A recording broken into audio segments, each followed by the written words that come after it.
actor Alec Baldwin and a crew member for a shooting that killed a cinematographer on a movie set. The DA in Santa Fe, New Mexico charged Alec Baldwin and Hannah Gutierrez-Reed with involuntary manslaughter. Gutierrez-Reed was the armorer on the film set Rust in the fall of 2021.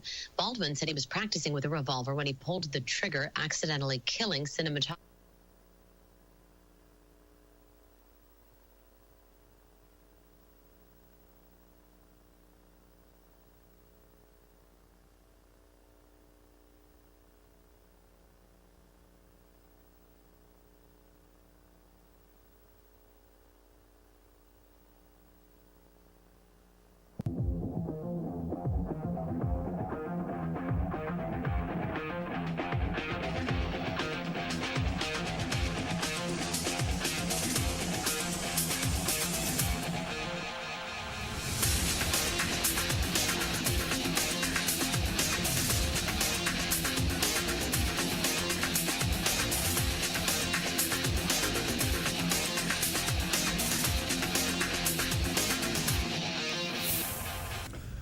Good evening. It's Thursday. Let me count, guys. January 19th, 2023. Welcome to Between the Lines. We have a special guest now. We're going to talk sports paraphernalia, jerseys, a lot of different things. A little offbeat. We're going to, but a lot of fun. I've already talked 20 minutes to Craig, and I'm starting to learn more and more. So we're going to talk tonight, and we're going to talk about collections and money and how you can make money and stuff, and just get the kind of gear for your sports fan that you can't get most places. And Craig has opened a business. Welcome. Thank you, Alan. I appreciate it. He's opened a business. Got a great story, too. Opened a business in Oak Ridge Hospital, right across the street, Security Square. Dr. Randall Robbins, right up the street on the corner, and you come on down Security Square. He's right in the middle. And fan gear barn. I get on my numbers. So it's fan gear in the barn kind of thing. And he has got a lot of stuff. I've probably spent $700 since November there. So me and my Who's counting? No one's counting. No one's counting. Nobody's counting. But he's got a lot of unique stuff.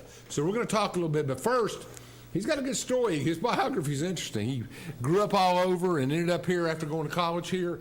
So tell us a little bit about your intrigue with sports. Well, you know, it started early with me. You know, my dad, he played football and baseball and basketball of all things at Columbia University in New York. That's why you have the Columbia. That's why I have the Columbia stuff. He was actually born in Knoxville in the 1930s. Wow. My great-grandmother worked for Kaz Walker for 57 years. Gosh. My dad was born down there in what they would call Happy Holler, down there off of Boyd Street. His mom worked down at the mills down there, and so my dad grew up. Where did he go to high school? Knoxville? He went to actually when he was about 12, they moved up to Massachusetts. Yeah. And so he was there originally, and I have old clips of the News Sentinel where when he was 3 years old. Yeah. They did a story on him in the News Sentinel because he was smoking his dad's pipe when he was 3 years old, and they called him Salty. So well, you don't get into. I was in the Bronx going to graduate school down at I went from NYU, but I also went to Manhattan and down on to below 231. But I mean. It was up enough to be out of the Richmond Riverdale up there, but Columbia's one of the finest schools on 96, one of the finest schools in the country. Oh yeah, and he especially in those days. Oh yeah, in those days, and that's what he had a brilliant mind, and unfortunately, we kind of get into this in a little bit, but he passed away about a year and a half ago, and he played baseball. He installed in my life. Oh yeah, he installed in myself and my brother just an absolute love of sports. He was always my baseball coach, hockey coach. Yeah, me too. He was that way with everything. He had a very very Irish family, so had a great sense of humor about things. Me too. Yeah, and so he wound up instilling that in myself and my brother. Sure. And for me growing up, we would go to old Washington Redskins games when we moved back to the Commanders now, I guess. Yeah. But the old school Washington Redskins games, and he was a big New York Giants fan, so he would always cheer against the Redskins. Yeah, I got it. And he would always get into things, so he installed. Well, he's part of that Y.A. Tittle group. Oh yeah, he was Sam Huff, Y.A. Tittle. The old school. Man. Oh yeah, he played for both of them. He played Gifford, all those guys. Yeah. So that's what they were good. The stories I grew up with. Late 50s, early 60s, and so that was the stories that I always grew up with. And so I was always a sports guy. Played every sport that I could. Now you're going to know the answer to this, but I'm going to say it. Maybe a lot of people, and you think about it out there, who's the greatest baseball player to ever play at Columbia? It takes about 30 seconds. You think through it, you do it, but it was Iron Horse. Oh, yeah.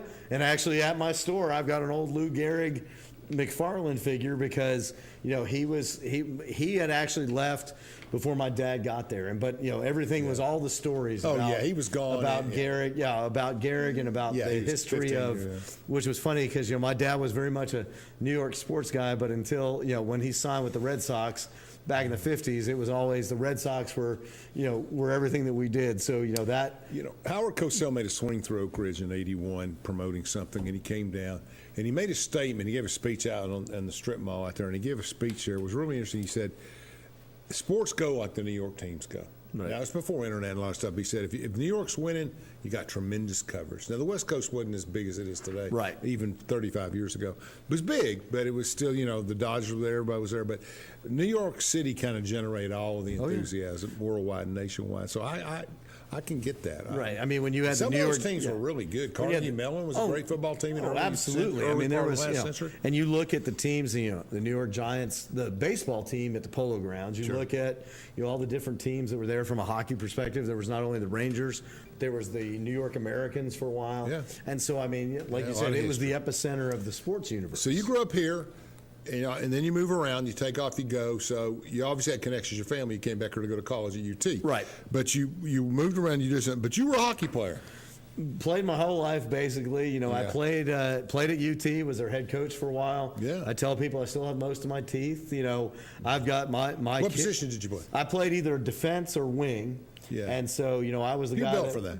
Yeah, I was the guy that would always cause a ruckus. Let's put it that way. That's what your job was. That was my role. I was I don't know, it would be enough to call it an enforcer, but it's what I did. And favorite hockey player of all time? Pat Verbeek played for the Hartford Whalers, played for the Rangers, played for the Devils for a long time. I always loved him because he was about my height. Had the greatest nickname before Brad Marchand had it. He was the original Little Ball of Hate. And so, he would just go out there and get his nose I'll throw dirty. another name in that circle, Dino Cicerilli. Oh, but yeah. Anyway. Dino would do that same sort of thing back even when the North Stars days. But the Flyers in the 70s were so physical. Oh, God. And that's what I try to explain to, my kids all play hockey. Yeah. My oldest daughter, she's actually got a scholarship. She's playing women's college hockey up in Pennsylvania right now. My son, who's 16, plays travel hockey. My son, who's 14, plays hockey and baseball. So, I mean, to me, it's been a big part of everything we did. And my little brother played. It's good. My son hockey. lives it. I mean, he's on the phone. He'll come down and he'll say, I don't like Philadelphia for this reason. And I'll say, well, what's the problem? He says, well, one corner's off and the other one's on the injury reserve and they're too slow in the back. This kid knows everything. That phone has little secrets in it. Oh, yeah, absolutely. You know me, I go by my feel. No, go a little more now. But I mean, that's where I'm at. That's you and I are the old school people as far as that's concerned. Well, I learned a long time ago when I was in the North and, when we first got started, I always thought now it's legal, we can talk about betting, but I always thought the best sport to bet on, and I did a lot of it in early days, not a lot of it, but it was a hobby. Okay. Right. And I always thought baseball was the best sport to bet on because you had winner and loser. Now you can do that now, but you couldn't for a long time in football and basketball. And pitchers control the game. You could bet on pitchers and know what you're doing. Absolutely. I mean, that's I got some stories, and I can't think of one I can tell. The New York Mets partied a lot. I mean, we just had all kind of, it's just funny stuff. I mean, I got Joe Green stories. I got so many stories I can't tell. But I did take a group of Gridgers up there for the 94 AFC Championship. I'd moved back down here that year, and I went back up with my guys, and we had a lot of fun up there. A lot of fun. Jimmy Norman, Chris Simmons, a lot of the guys went with us, and Robert Williams, and we had a lot of fun. Okay, let's talk about so you've been in sports all your life. How long have you been in the gear business? How long have you been in and that's what's funny. I've been a marketing guy for 28 plus years. Yeah, and so, and as you can kind of see with some of the things that, have been laid out here, what always got me was because I was a guy, I remember the story when I was probably 19, 20, came home from college. My dad was friends with Yvonne LeBray, who was an old Capitals player. We would go to Caps games all the time. Sure. And, and my dad had bid on an auction before those were a big thing and had gotten a Bobby Carpenter jersey and wound up getting a Michel Goulet Quebec Nordiques jersey. So for me, the thing has always been, finding things that are unique, different, people that have come to the store, you've seen it come to the store. I have a University of Connecticut game-worn football jersey in 2003, 2004 when they were sponsored by Aeropostale. And people come in and look at that and go, wait, is that the same Aeropostale? And so to me, it's always been the case of finding different, unique things that other people would enjoy, that I enjoy. The joke running is that if it makes me kind of grin about something, then it brings back memories, and I know it will for other people. I got to tell you one more hockey story, and then we're going to move on. In 1992, the Pittsburgh Penguins were on their second in a row Stanley Cup championship. Never forget it. Borky's on the front rapping on Chicago, and Roy couldn't block it in front of Sports Illustrated. Had a bunch of those signed to where they're at, I don't know. But anyway, every player got the Stanley Cup for a day. And my good friend John Shuey, and I know he's watching, and he worked with me in Pittsburgh for a business I had. And we were close friends with Borky. Phil Bork and us, we ran tracks together, ate dinner all the time. We all had nicknames. We loved Phil Bork. I mean, my favorite player. But watching Lemieux was an honor. It's kind of like watching Brady. It's better than everybody else. But anyway, so we got the cup for a day. So I had made trips to like 8 little cities in Ohio and everything. And me and John and Phil were in the back of a limo. I had a limo donated, and we had to stay in the cup with us in the back seat all day long. And John sat there, and I'll tell you a story. John sat there armed, and he sat there, and we go and sit on a desk. I'm telling you, there were 200 people lined up just to see this trophy. It was unbelievable. Borky was there signing autographs. Everybody loved Borky. But, I mean, we had all that going. I can remember Wellsville, Ohio, and Cameron, West Virginia, with all small town stuff. And they just loved it. It was like the second coming. I mean, they just loved everything. And I'll never forget that. The great thing is, on the inside the cup, Calgary 2011, the cup was originally, more than I do, Tom. But what a great day that was. One of my top 5, being with the cup all day. I mean, fun. And that's the thing that, it is literally for sports-wise, it's the holy grail of sports. I mean, it's also the holy grail of trophies. Oh, yeah, absolutely. I mean, it's one of those things, and, it's funny, we talked about this before, but, Phil Bork actually spent time in East Tennessee back. Mike Murray, who was that was me, the problem. We had the camp. We got Murray. We did the camp. It's finished with the Giants. I mean, with the Penguins. Rangers. That year he'd been traded. I said, "Will you come down here and do this?" And we ate at Italian Market and Grill every night. He did. He trained. He stayed 2 days, 3 days, and he went back. And my little brother was one of the guys that was helping out at that camp, and that's another big part of. And I've only seen him once since. He's been the color man up there for a few years. But I got to be honest with you, those guys played. They stop the game for a slight concussion in football these days. Those guys got beat to death. Oh yeah. I was sitting right there on the glass one time with some guests from Oak Ridge. Remember the time Kevin Stevens fell straight down in all right, we talk hockey all night. His face was all. He just went blank. It was gone. My guy's pointing at him. He's gone. But he just got knocked down. I mean, that's Boston College boy. Good player. Good player. Still doing a lot of stuff for his community, and that's the big thing for me is community. Everything else. My wife and I and our kids live here in Oak Ridge, and one of the things for me for Fan Gear Barn is not just that. I want to be able to share this with everybody, but to me, it fills kind of a niche. There's stuff in there, as you've seen come to the store, where people you can't find, not just anywhere around here, but pretty much anywhere. And so, the big thing for me is we're a part of this community. We want people to come in. I love people coming in. I told you a story before we came on here. I had a guy come in that found an old starter jacket that his mom wouldn't let him buy years ago, and he bought the jacket and asked me to take a picture and so he could send it to his mom. And I was like, as long as your mom doesn't. You have a website they can go to, right? Yeah. Just tell the folks what it is. Yeah, the website's fangearbarn.com. That's easy. That's easy. And, the big thing for me, too, is this is all stuff, as we've talked about, that I've collected over the last 30-plus years. Yeah. And so. You still buy new stuff? Trying not to. My wife was, when you said that, my wife's watching, and my wife, Jenny's probably going, you better not be, because, it's one of those things. But to me, one of the things I'm doing is as I'm putting new things out, before I put them on the website, I put them in the store so that folks in our community can get first access to them. There's things in there. You deal on the website all over the country, all over the country, all over the U.S. But I think a lot for me when I pull stuff out of the back, the proverbial back, I'm putting it out on the store floor first. So I want our community to be able to come in, look at it, see if there's something. I've had people, like I said, come in and, oh my gosh, I had one of these 30 years ago. I want folks, Oak Ridge folks and folks throughout this community to have first access before I put it out on the website.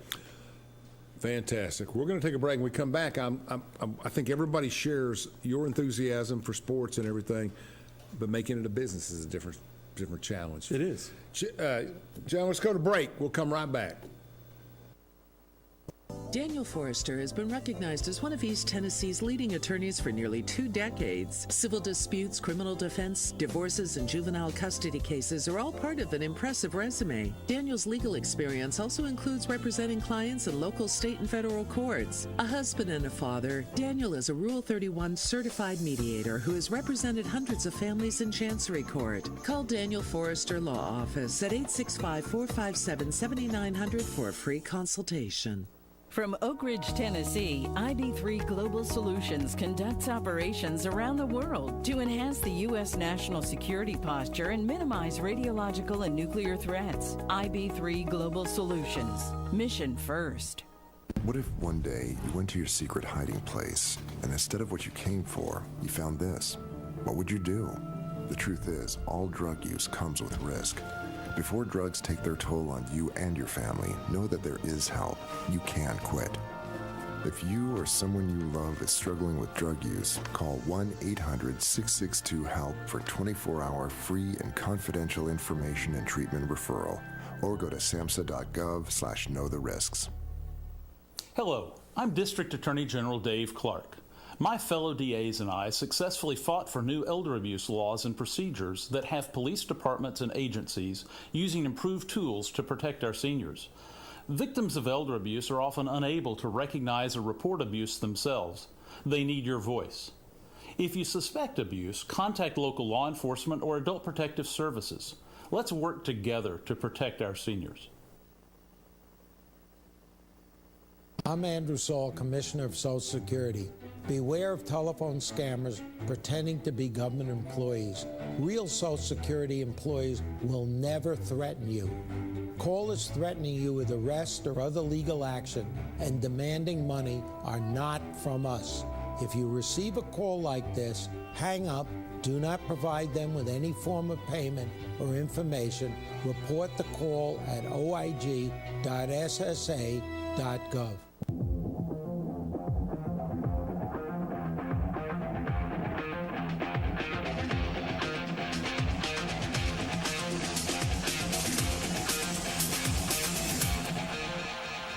Welcome back to Between the Lines. We're talking with Craig Bates, the owner of the Fan Gear Barn, located on Oak Ridge Turnpike, across from the hospital, right in the middle of Security Square. You got to go by there and see all of the stuff he's got. That store is packed full, and it's a variety of stuff. We see the Hank Aaron jersey. Can you look down? We have a Hank Aaron jersey. You have the Ducks, an old jersey, and there's a Michael Jordan jersey from the old days. And I want to tell you, we're going to talk about money in the third segment, but there's a Peyton Manning, just a lot of different collectibles and different. He's got a lot of stuff there, including cards. Let me just take 5 minutes. You had all this inventory. You decided you've never been in this type of business retail before. Right. Okay. So you decide, what made you choose Oak Ridge? Well, my wife and I live here. We're a part of this community. And you live in Oak Ridge? We live in Oak Ridge. How long have you been here? About 4 years now. Okay. And so, we're in East Tennessee for a while, but my wife Jenny worked at the lab for a long time. Okay. Yeah, we have roots here. I've been coming to Oak Ridge since 1986. Yeah. And, we found a great community, great neighborhood to live in. We absolutely love it. And so for me, when I've talked to people and there's people like, me playing hockey for so many years, Sure. I know everybody that plays hockey and everything else around here in town, and different people. Back in the day, I used to work for Channel 10 when we used to do local football. So, I've known a lot of people, and to me, that's the thing that's the most important thing to me is not only, I don't want people to have to drive, not only do I don't want people to drive to Knoxville, drive all the ways to get the stuff, but I also want them to have to pay the prices. I mean, that's, my age, I'm 54, I tell people that when they come in the store, and I'm like, when I see the prices of things are, and I can't count how many times people come into me and say, look at the different unusual products I have in the store and say, you should be charging more for this. And I'm like, I don't want to do that. I want people to have that feeling that I had when I would find the items in front of us, when I'd find different things, and you find it at a thing that you don't have to save up for 4 months to get a jersey. You don't have to save up and do this. You have this business. I've been in 4 or 5 times. You've been in there. You just took all that inventory you had saved and just racked it and started doing business. Exactly. My wife, we got the property. We did the due diligence as far as getting new electric put in. Had a company do that, do different things. But we worked. Even our kids worked our tails off to get it ready. And the big thing to me, and anybody that's come into the store knows this. You've come into the store and you know this. The 2 biggest things that I always tell the people when they first come in the store. One is I offer them some free cards. It might have It might have gum from 1991, and I beg them not to chew it. But some people do anyway. But on the wall of the store, my dad, which we talked about earlier, he passed in 2021. Mm-hmm. I have his framed Columbia football sweatshirt from the 1950s on the wall. Yeah. And my little brother, Burke, he played hockey at UT. He and I, he was 8 years younger than I was. When all that stuff happened in Charlottesville in 2017, he was one of the 2 Virginia State troopers that got killed when his helicopter crashed that day. And so that was my little brother. He was a goalie because I needed somebody to shoot at. I know for my mom, who still lives, she lives in the Powell Halls area. My wife, our kids, loved Uncle Bert. And so, the biggest thing to me is, the 2 things that are on the wall that I tell people when they come in the store that aren't for sale is that. I want people, I want to be able to share with people about my brother, about my dad, the story of it, and then also. I didn't know the story of your brother. My wife and kids are also very happy it's all out of our house because, as you said, you've seen it. I can't even fit everything in there, and so that's you got it out of the house. We got it out of the house. Yeah, I see. And with your brother gone and your dad, you had a lot of stuff piled up. Right. Places, and that was the thing. My dad, the old expression, if you get it honest. After my dad passed, he had 4 10-by-20 storage bins that my mom and my wife were helping clean up, get it down to 1. And I kept looking up, going, Dad, what were you thinking? And then in stereo, my mom and my wife are going, you're just like him. You can't say anything. So I'm like, I got it honest. So, I mean, that to me is, and that's a big part of this, is sharing not only the story of them and keeping their memories alive, but also I want to share things, as you know, when you've come in there and seen it. When people come in, you can't get around. You can't get around. Yeah, there's so much stuff, and it's those memories. I love people walking in and just memories flooding back. So turn it into a business. My son went in there and bought 2 or 3 John Moran things. He loves the Grizzlies. Oh yeah. Well, you didn't accumulate that over 20 years. No, there's a few things that I've found that I know that people would like, and so me having. Well, you're learning the market too, right? And having been a marketing guy for 28 years, there's folks that I know, and I'll have people come in, and actually that came from, I think, a conversation your son and I had about looking for John Morant things. I'm like, hey, if I can supply these, I talk to people I know. Sure. I get them in, and I still am able to give the same prices. Oh, and my wife, no problem. Get it out on the table. They'll buy. I think they bought 2 things that day. Yep. $100 something. I mean, it's good stuff. They love it. Let's talk a little bit. We're going to overlap a little bit. Yeah. Let's talk about value. Let's talk about collectors for a minute. In the last 3 years, I didn't this year, but 2021, 21, 22, I don't remember if I did 19, 20, or maybe just done 2 years. I'll bet you I have 8,000 cards, maybe 10, all in glass. I mean, the inserts are worth 800. But I tell you, if I'd done it all over again, I wouldn't open any boxes. Right. Because the boxes I had that I bought for $85 and $90 now worth $200 in 2 years. I mean, I would have probably done. But you're looking for rookies. You're looking at I probably have 20 Burrows. I'm getting to the question. All rookies, right? 18. I got about 700, 800 cards. I got rookie cards and hockey too, and other. And I'm getting all this down. So I got these 800 or 900 cards, which are probably worth $7,000, $10,000 or something. So I've got them down. I'm saving them. Keep them at work safe, and you lock them up. And the point is, you get into them. But the question is, how do you merchandise that stuff? I mean, how do I get? I mean, you get them. You know where to buy them. But when you sell them, it's a little bit different online, et cetera, et cetera. Right. And is there a market for it? I mean, do people who own and collect, how do they sell them? That's the first question. Right. The second thing is, where's the value? Would you rather have a Michael Jordan autographed jersey or a Michael Jordan autographed basketball? See, to me, it's what, and it goes back to, and you had the exact point there. It's value. It's what it's worth. There's a difference between a value and what it's worth and what someone's going to pay for it. If there's, one of the things. I equate the two equally. Yeah, exactly. But, you get people that come in all the time and they want, with the way that the market is with collectibles especially, beyond jerseys and things like that, but the market is, well, does it have an authentication piece? Does it have this? Does it have that?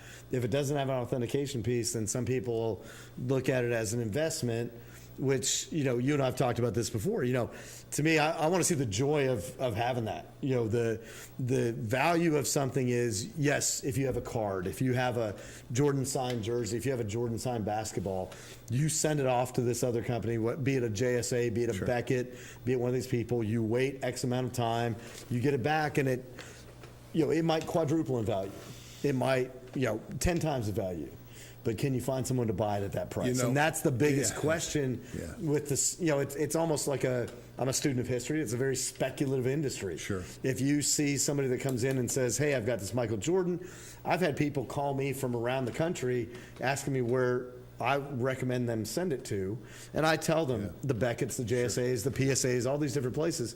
But again, is it one where you're doing it because you're looking at it as an investment, or are you looking at it as something you want to when enjoy? You buy 8,000, it's an investment, right? Yeah. Well, let me say this. I completely agree with you on that Let me point. say this.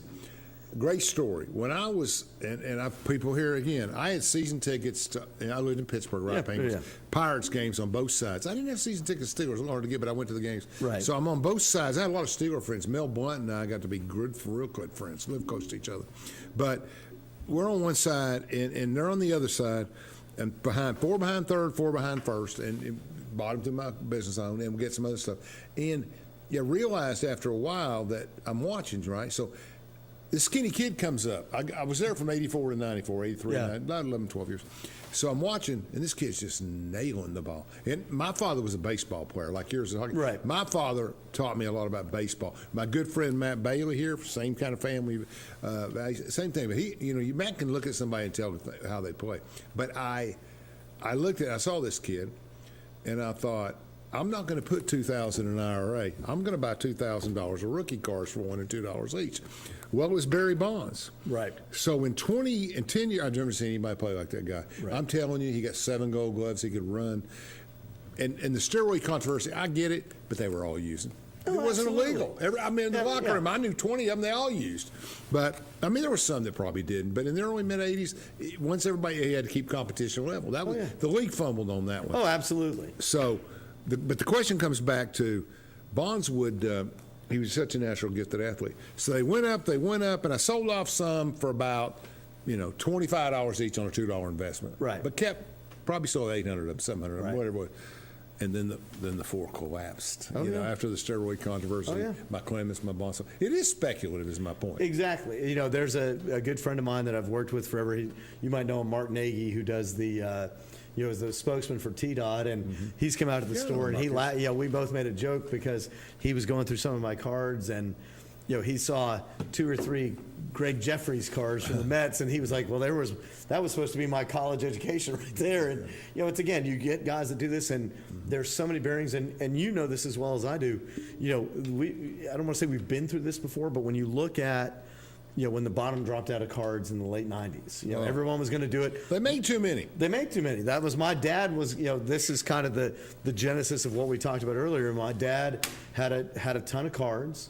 He wanted to open up a card shop at one time. Yeah. Bottom dropped out. He had all these cards with no market. As you like you said, everybody started printing cards. You would see, you go back and look at them, and some of the cards that were being printed weren't worth the paper they were printing. My brother-in-law left me, I want to say, 1,200 scorecards, which was a modern, and I think they were all from 91, 92, and there was maybe a couple worth a quarter. It was and that's what the thing now is. To me is when you look at all the cards now, and and I tell people I have cards at the store. I have cards at Fan Gear Barn. They're all older cards. There's the Alex Karras one that you've seen, and a bunch of different ones. The cards now, they do these one-of-ones. They do the buddy of mine, Jason Shockey, always calls it the unicorn sprinkle card, where there's one of them and they're worth $1,000. They're valued at $1,000. Is someone going to pay that? We'll see.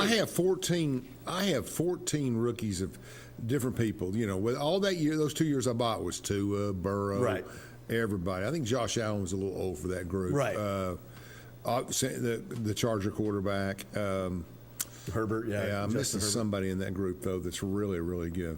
not just Burrow and Tua, but there was somebody else. My son would tell me, but there were 4 or 5 quarterbacks there that were really, really good, right, et cetera, et cetera. And so I get 15 rookie cards of each because I bought so many. See, my son liked looking through them, so it was worth the advice to me. Right. So I looked through it, and I got 15 rookies, and if you look them up, it goes, like you said, it goes $22 now, $28, $47, $85, $4,000. Because it's a purple, illuminated, rainbow sprinkle, exactly. Rainbow, that's the one. Yeah. No, not just the purple, but the rainbow. Oh yeah. So that's the how hard is it to get? I mean, and Brady cards, which were very plain, really, right? They sell for millions. Oh yeah, because there ain't that many. And that's the big thing, and the as you said, the sell for is the most important part. Yeah, but the truth of the matter is, I am in a position where I have to cheer for my cards. I mean, I'll get the Cincinnati Bengals and be playing, and if they're not playing somebody I have another rookie card from, I'm cheering for the Bengals. Right, exactly. Of course, T. Higgins generates that. Oh, yeah, and T's great, and seeing the hometown guy do that. But like you said, it was if everybody remembers when fantasy football came out, you weren't cheering for your team necessarily. You were cheering for your player that's going to get the point. And now it's the same thing with cards. First in the regular season, but got beat in the playoffs.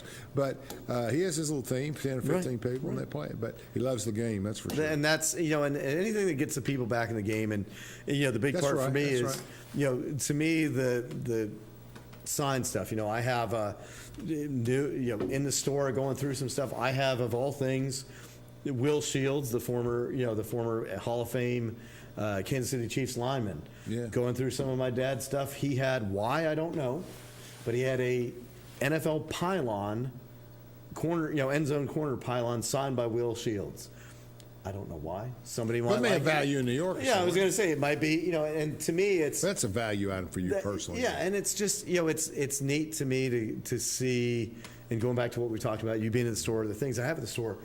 Going back and looking at these names, we've talked about this, a Kajana Carter Bengals jersey at the store, a Tim Tebow Broncos jersey. You don't know who's who, right? Yeah, I mean, it's just, that is a tangible thing. Like you said, when you lose kind of sight because you want this player to do well because you got more cards. It's funny too. It's hard. I bought my son an autographed jersey of an NFL guy for 5 straight years, something like that, right? And it's so funny because the first year we bought, I'd buy the frame ones for his room. Right. The big one cost you another $500-$600. But I'd buy them from Fanatics. I'd bid on them. I'd talk to them. So I got it, and I said, so Todd Gurley went to Super Bowl. I bought a Todd Gurley thing for $450. He went from $900 to about $80 pretty quick. Yeah, and sell the frame. Oh, yeah, and that's. But I got Henry, and I got others.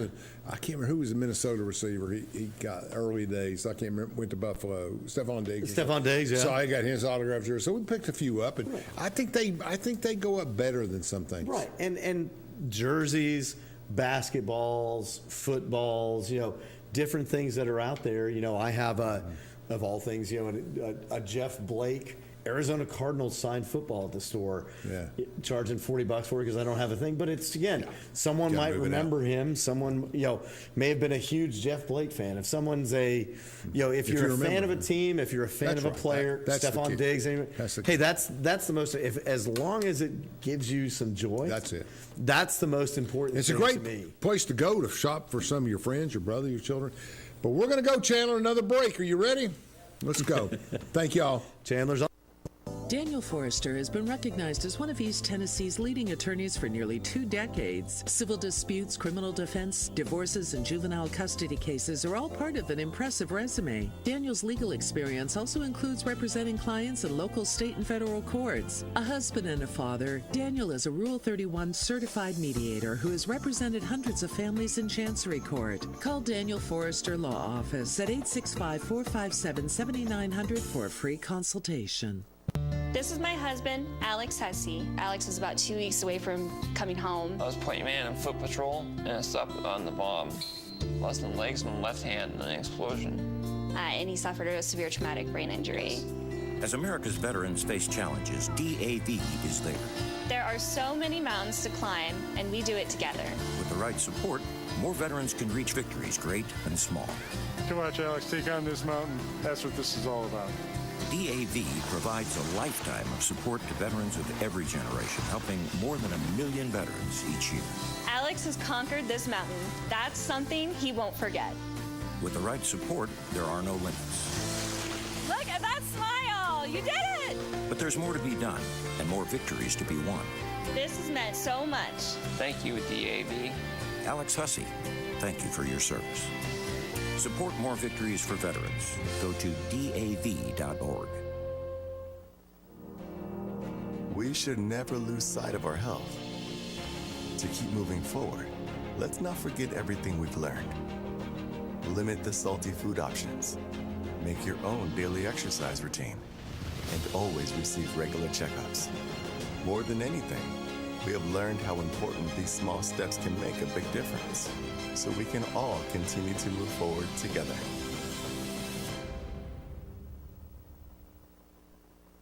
From Oak Ridge, Tennessee, IB3 Global Solutions conducts operations around the world to enhance the U.S. national security posture and minimize radiological and nuclear threats. IB3 Global Solutions. Mission first. Hello, I'm District Attorney General Dave Clark. My fellow DAs and I successfully fought for new elder abuse laws and procedures that have police departments and agencies using improved tools to protect our seniors. Victims of elder abuse are often unable to recognize or report abuse themselves. They need your voice. If you suspect abuse, contact local law enforcement or adult protective services. Let's work together to protect our seniors.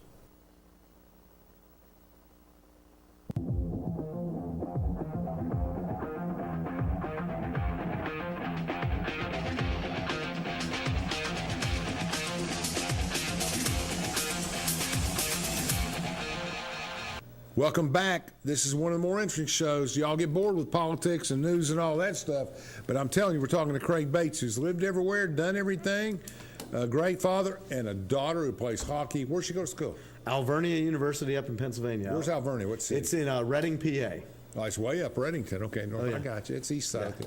It's just Pittsburghers. We try not to go past. They're you go to Philadelphia and you hang a left. So, and then my other kids. You know what play our hockey, Rooney used to say? Our Rooney used to say, if you get broke down in Pittsburgh, somebody will drive you where you need to go and get you there. In Philly, they just keep going. Yeah, or they'll take the tires off your car. Yeah, or something like that. Rooney was the best. Oh yeah, he was the greatest. What do you see the most demand for around here? What do people like? Do you have to carry a lot of UT stuff? I do, but most of the UT stuff I have is the vintage stuff. It's the older stuff. That's all right. I've got old puffer jackets. I got everything else. You'll get some folks that, and that's what I tell people. I mean, the store is not. Yes, I have UT stuff. Yes, I'm a UT grad. I played hockey there and everything else. But I mean, you can find the same T-shirts everywhere else. To me, it's an old UT. But if they're walking through the store, if they're walking through the store, I've got UT stuff. I got an old UT Rawlings baseball jacket. Got old jersey, basketball, football, everything jerseys. So I try and kind of carry everything. And again, it's just stuff that I've pulled together. I bought that Notre Dame jacket, and it's heavy. Oh yeah, it works really good. The one I bought. I think my wife bought it for me actually. She did. It really, I grew up. I said Irish. We're all the same. But I've got buddies here in town, sponsors everybody who grew up in Philadelphia, New York, and everything, and they're from all walks of life. Some go to church, some don't. But they grew up in an Irish home. Oh yeah.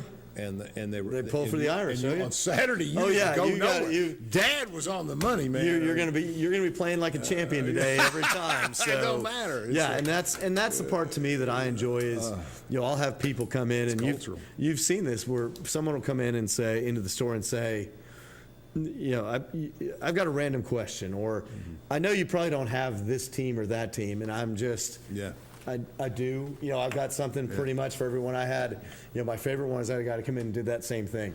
Right before you had come in that one time, and he came in and he goes, I know you don't have this, but do you have this team? And I was like, of course it was a Miami of Ohio thing. Yeah. I had a couple of things. So he came back a week later.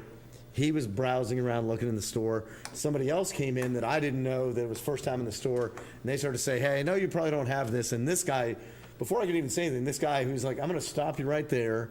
I did the same thing to this Craig guy last week. He showed me to have it. Just ask him because he's probably got it. Yeah. And that's the thing for me. There's something. There's at least something there for, it doesn't matter if it's international soccer, if it's a Iceland team handball jersey, if it's, a hat, shirt, whatever. It's just, it's mind-boggling. And I always get to see, my two favorite things with that is people come in and say one of two things. This was all in your house? Yeah. Yes, it was. And, and I'm surprised your wife didn't, dispatch you. And the other thing is, I'll have people now coming in, husbands or spouses that will come in. They'll come in the store one time, they'll come back with their significant other and go, see, my collection's not that bad. Look what this guy had in his house. So, I mean, that's a big part for me. And again, we collect animals. We, it's my wife Jane and I, we foster animals all over the place, and it's one for me that the joy that I get, and there's no better term for it than joy. Someone comes in, they're looking through the store, they think it's a museum where they can actually buy stuff, and they find that shirt, that jacket, that hoodie, that whatever jersey that they lost. You know what? It's almost ago. a sin. It's almost a sin to go into a store like that and not buy something. Well, everybody wants to spend $20. I'm not leaving here. No, I'd be embarrassing. And that's what I tell people. I'm like, I love people coming in. One of my favorite stories, I had a lady come in right before the holidays, and she said, she was looking around, she goes, oh, my husband will love this store. And I said, that's great. She goes, do you sell gift cards? I do. She goes, I'm buying a gift card. I'm going to give it to my husband. He's going to be in here for 3 hours. He's going to be your problem. I'm like, that's great with me. Yeah. Because, I mean, I just love people coming in and just, even if they don't buy anything. Yes, I, of course, want somebody to buy something. But even if they don't, here's a pack of What cards. hours are you open? I'm open Monday through Saturday, 10 to 7. I'm always, that's a good time. That's so, good. I mean, it's one for me that, I still play hockey. 7's important because people can't get there by 5 or 6. Right, and that's the big thing. And I've had people call me Monday through Saturday, 10 to 7. I have people call me and go, hey, I'm running a little bit late. Can you stay? Absolutely. That's the thing for me. The one thing I always tell people is Saturday mornings, I play hockey at 7 in the morning with a bunch of 15 over guys like me. So Saturdays I might not be as mobile as I am most of the rest of the days, but I'm always there open by 10. So. Fan Gear Barn.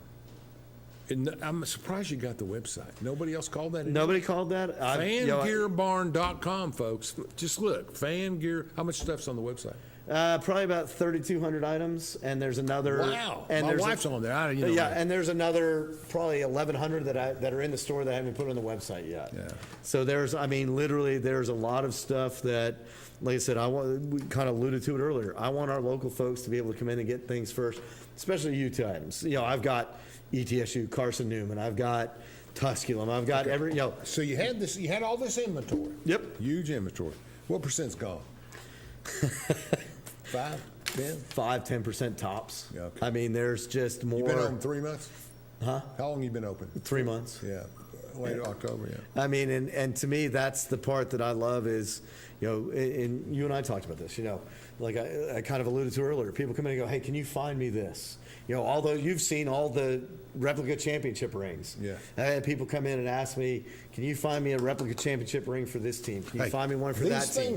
These things go up in value fast. I've researched them. If you get one that's 25 years old or I think you had a Brady in there or something. I did, and $400, and it was, and the one thing that it was big. My dad had was the Funko Pops. The little kind of big bobbly head guys. I love those. Those. Oh, my dad, God love him, would drive my mom nuts, but my wife Jane and I would go places, and he would collect them. So I brought in, and sell them, give the money to, do it to my mom. But he had probably 125 sports pops. He had another 1,100 of just every other thing else, and so he would. Live a long time. That's what he was 87 when he passed, and he loved that, and he would, we would go places. What was his favorite sport?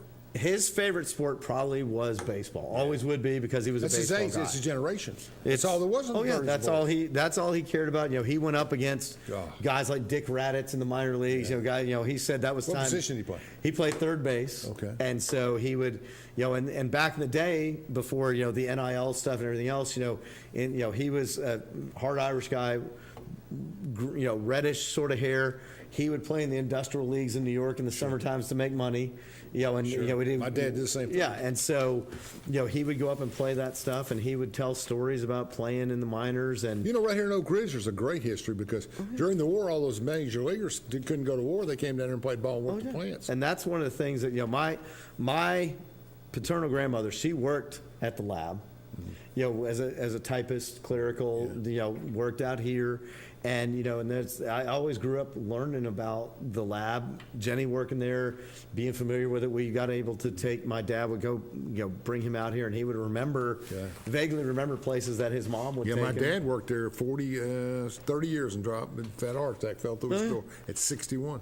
So, it is a war, and that's another wartime injury. I mean, expansion of the heart, uranium exposure, There's so many things that. And he just said, "Look, I did my part." That's it. That's exactly what it was. I got no complaints. That's and that's that generation that just gave more of themselves to everybody else. As unbelievable. Yeah, and I think to me that's the best part of being able to honor his memory, honor my dad's memory, honor my brother's memory. Is just having him out there. He was a second baseman, shortstop, semi-pro, and other stuff, and hit .550 in college at Rhode Island. I mean, stuff like that. He could hit the ball. So he won a couple batting crowns in 46 and 7 here in the plant leagues. But he told me something. He said he kind of surprises me something because he's always old school. I said, who do you think the best second baseman is you've seen? He loved Charlie Gehringer as a kid. But I said, who's the best one? He said, Joe Morgan. I about fell off my chair. Oh yeah, I was he loved say Joe Morgan. Oh yeah, loved the way he turned double plays. Loved the way he did everything. He was a big Joe Morgan guy. But yeah, I mean, to me, that was what I grew up with and I think I told you this. I was at the Bucky Dent game with my dad in '78. When me and Bucky used to go out on Alcoa Highway. You told me that. Remember me and Bucky and a couple of them. Brian Downing was here then. There was a bunch of guys. We used to go out there late at night. But yeah, when the '78 game. Yeah. That was the first and only time I ever heard my dad drop a serious swear word, because when Mike Torres let that slop curve out of his hand, it was just And I keep telling everybody, I grew up a Reggie Jackson fan. Well, at least I didn't grow up. In my college days, I became one in high school in '78. But people forget the Bucky hit 300 home, but it was Reggie's double in the ninth that won the game. Oh yeah, I mean it was the one that did it. I remember, that's what when I tell people when they ask me, because I tell them I was a Red Sox fan forever. Everybody remembers Pudge Fisk's home run, but does anybody remember Bernie Carbo's? That's that's in the eighth inning. And so that's the, to me, exact same scenario. That's the thing that makes me, I'll always have a love for baseball. Because I grew up with it, baseball's just field of dream stuff. I mean, you don't make movies about football like that, or even basketball, but you do about baseball. Right, and that's what at times, I sound like the old man yelling at the cloud thing, but what baseball's been doing to just ruin it for, just the beauty of watching a well-pitched game, watching guys play, and now it's just, pump the bat up, pump everything. Yeah, it's just, that's the part that to me is a lot of the stuff that I have, the Hank Aaron jersey, a lot of the stuff is old school baseball stuff, because I've got old. And Hank was a picture of consistency. He never went 70, 30. He just was 40 every year.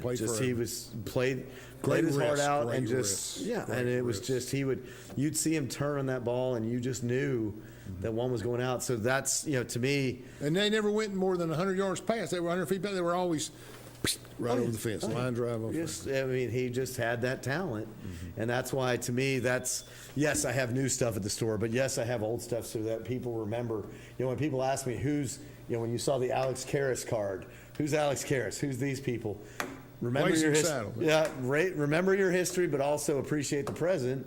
When you think about the Los Angeles Rams and Detroit, there were Minnesota Vikings. There was some serious defensive football in that day. Oh yeah, that was one of the jerseys I have in the store is an old Deacon Jones jersey, which I explained to someone.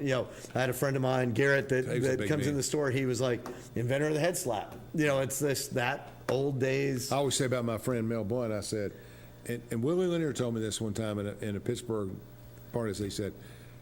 He was a linebacker playing cornerback who could run. He said, but I'm telling you, they put the bump and run rule in strictly because Blunt would just knock you, couldn't get off the line. Oh, yeah. And so they had to change the rules. Oh, yeah. It was, you remember, I remember the days of Lester Hayes and the Stickum, and you remember all the different things that they would change because defenses, when defenses would dominate and people would get bored watching good defense, so they wind up, doing that. You probably saw it not because I'm a Giants fan, but that roughing the passer call in the Giants-Vikings game when he just kind of tossed him to the ground. I remember Eric Hipple getting knocked out on the sidelines for the Lions. I mean, it's just changed so much. Absolutely. But you're exactly right. I mean, I kind of like Daniel Jones. He's come out of nowhere. I went to see him when Notre Dame played at Duke, and he didn't play much. He was injured, but I mean, he's pretty good. Oh yeah, well that's he him can running.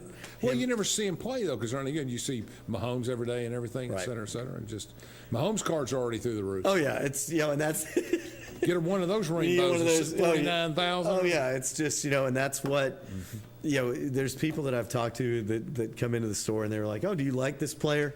No, but he's going to go up in value, and I'm like, That's right. Yeah, that's fine. Takes all times. As long as you got as long as it makes you happy, that's great. Yeah, but you got to love the game. You got to absolutely. You got to have a little bit of the game. So if you were going to take $500 and you were going to invest in collectibles, forget your team for a minute. You got to get commercial with me. What kind of or $5,000? What kind of what would you buy? I think just gut feeling. Just gut feeling. To me, it is things that people want. As you said, a Michael Jordan signed jersey. You have you think 10,000 is expensive, but there's a better chance the 10 goes to 20 than there is that the 1 goes to 2. Exactly. And the car, to me, memorabilia wise, collectibles wise, if there's a jersey for a classic, if there's a helmet for a classic player, somebody that people know now, a Mahomes helmet. It doesn't matter what he does from here on out. A Brady, as you know, Brady stuff's skyrocketing. Oh. Ben Roethlisberger, his stuff is going up since he retired. You talk about there's people I know that had sunk a bunch into Brett Favre stuff. Well, it's gone down since all the stuff's happened with him. Mm-hmm. The guys that if you can quantify that they wore this, that they made it this. a popularity contest. Yep. Right. If you can quantify Peyton, right in front of me, anything Peyton Manning, he's always going to be. Not just here, but Denver, Indianapolis. People are always going to love. Everybody likes it. Peyton. Same for Gronk and same for all those guys. Same with Eli. If you can find stuff, they're so good. Oh yeah, they're funny. Oh yeah, and they're engaging. Is that even a word? I love that stuff. That it is to me. So that's the big part for me is if I were to invest in something, I would invest. You want to diversify, speculative. What are some of the guys that are coming out? A Jalen Hyatt. A Bryce Young. Maybe some of them may not necessarily a card because they're going to come out with the rainbow sprinkle ones. But if you can get a, you get a jersey for one of those guys. Are the rainbow sprinkle ones? How many are they going to be? If I've got one of one. Well, that means that somebody out there going to want to buy it. But if you have a game-worn piece of equipment, if you have, it gradually goes up like regular cards are regular cards. They go up from $1 to $5. Right. But if you spring the rookies out, it's the certain cards. Right. Now, purple prisms are better than regular. Right. Exactly. God got a lot of greens and purples, but this Manning thing sold. This is 20 years old. Yeah. Okay. And it sold for $25. What's it worth today? You're liquidating. I'm talking about to give you an example, I sell it for like $27.99. I've seen it. You're just giving it away, yeah. I'm not. Well, I don't want to give it away, but I've seen it go from anywhere from $40 to $60. That's about right. But, that's about right. To me, that's the big thing. Your Brady thing you have in there, that's $400 or $500. Well, and actually it sold this past week. It was going from anywhere from $250 to $500. I sold it for like $210, $200 because to me, it goes back to that same thing. I want this stuff to go to people that appreciate it. People that appreciate it, people that want it. There's absolutely people that come in and are buying it speculatively. Hey, if I hold on to this for 2 or 3 years, I'm still going to sell it to them. But as you and I have talked about, most everything, if not everything in the store, the cards that I have a Matthew Stafford rookie card. It sells for, if it's last year was better. Oh yeah, that's good. But if it's graded, it goes for $250, $175, $250. Mine's ungraded. I'm selling it for $40. If somebody wants to buy it and get it graded, more power to them. Can you look at a card and tell if it's gradable or not? I can. I've been around my dad's stuff, and I can tell. And I'll tell people, I'm like, look, this will probably be an 8. If you want to spend the $60 to send it off and wait 6 months, I'm selling it for $39.99. Enjoy. Well, that's good because I'm going to drop off about $2,000 with you. I'll pay you to assess them. But that's the thing with me. I sent 30 bonds in. Yeah. PSAs, and I got back, I want to say I got a bunch of 6s and 7s, 4 5 8s, and 1 9. Right. But and they've never been opened. They were in that's 25 years. But I guess I expected more 8s, 9s, and right. And that's the part to me that. But if you looked at them, you said send these 8, don't send. Yeah, I would. Because I would know. But again, it's all, especially with the.